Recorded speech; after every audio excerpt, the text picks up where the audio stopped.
a time to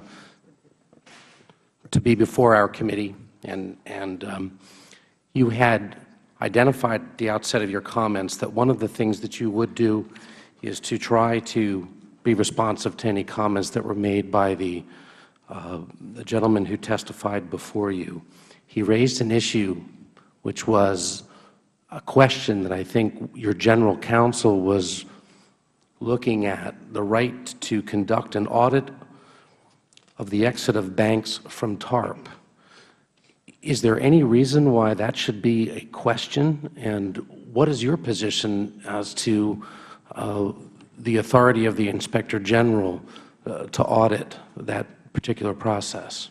Thank you, Congressman. It's a very good question. I believe that issue goes to whether SIGTARP or the Treasury Inspector General has jurisdiction, or what each of their jurisdiction is. That's the issue.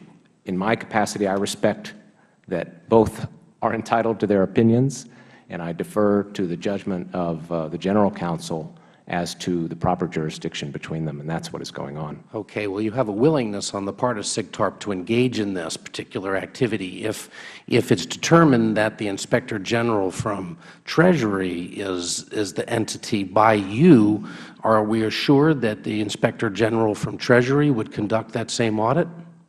Well, again, it's not my determination. It's a question of interpreting what the law requires and provides for, right, both as to the Small Business Lending Fund law as well as TARP.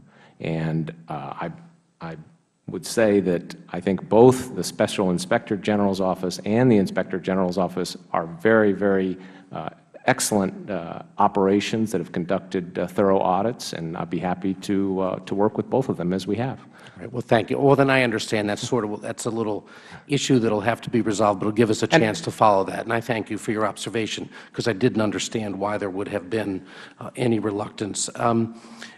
As we look at the larger question of not just where we've been with TARP, because there's a lot of analysis and information on both sides, much of it credible, about the successes of TARP, but there's a real issue about where we're going. And part of the problem has been, I think, in some ways, the unintended consequences, or presumably unintended consequences, with the bigger banks getting bigger. As my colleague, Mr. Quigley, said, a lot of the oversight going towards the institutions that perhaps were not really the target of this initial effort. And what I'm concerned about is the perception that now we have rating agencies that are factoring in the likelihood that somebody's going to step in to cover these banks as in shoring up their position. So I'm dramatically concerned about the consequences, as Mr. Bernanke said. Sort of it creates almost limited market. It limits the market discipline in this kind of a context. So how do we check the ability to be assured that we aren't going to see this again? And one of the factors that I see that you've been looking at has been the idea of the living will. Mm-hmm. Now, what is going to happen in practice with that living will? Are we enforcing this, and are we requiring that a real effort be made to compel these organizations to explain how they're going to get out of it? Absolutely, Congressman. It's a very good question, and I was rather surprised by Mr. Borofsky's comment that somehow Treasury was opposed to this. It's a requirement of Dodd-Frank. Implementation of living wills is left to the FDIC and the Federal Reserve. They are working on it. They have until January 2012.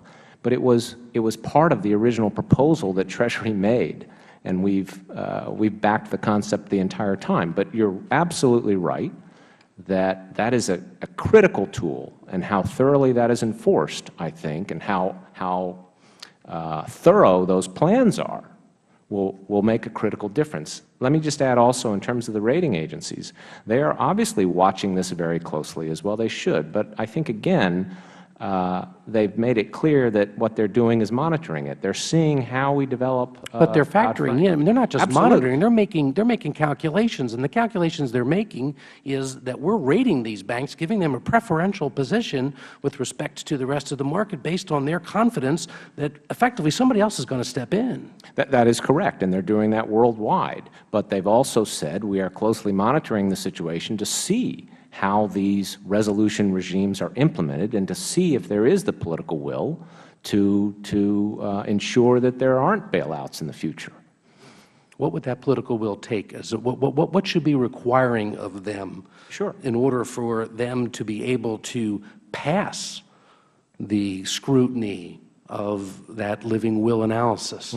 Well, again, I think we're at the early stage of the implementation. This law was passed 8 months ago, and to sort of say it's not going to work, it's a bit like saying when we passed the Securities Act in 1933, the Securities Exchange Act, that, well, because they didn't fix our markets within 6 months, they didn't work.